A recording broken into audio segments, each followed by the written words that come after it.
Continually seeing babies and toddlers with bad cases of nappy rash has inspired a Devon doctor to investigate whether watercress could help skin irritations.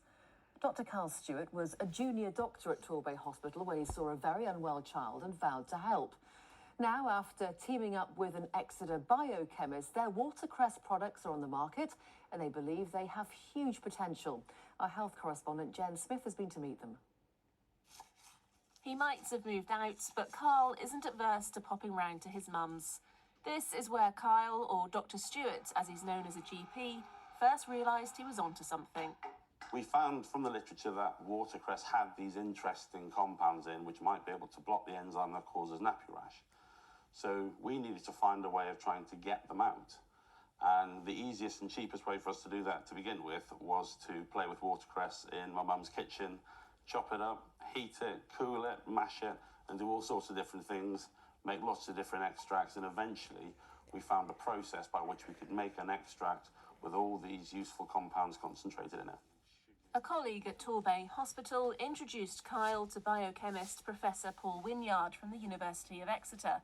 They started researching together in the university's labs, calling their venture Prof and Doc.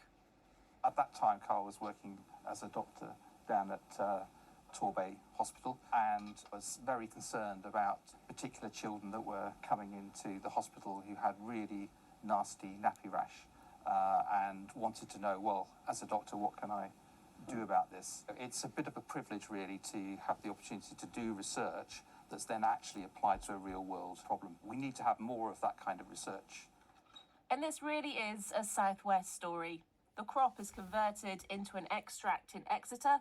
Quality control happens in a lab in Paynton before bottling and labelling in Tiverton. But let's not forget the star of the show, and that's grown in Dorset. Springs on the farm are the life source of this watercress, one of the reasons why it grows so well here. I've been here for 26 years.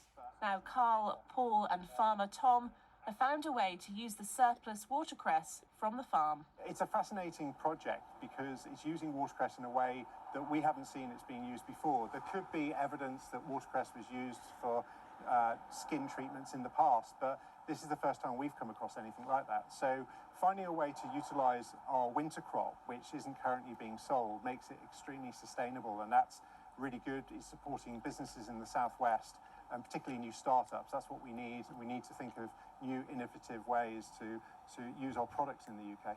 The project doesn't yet have all of the credentials to state it can treat certain skin conditions.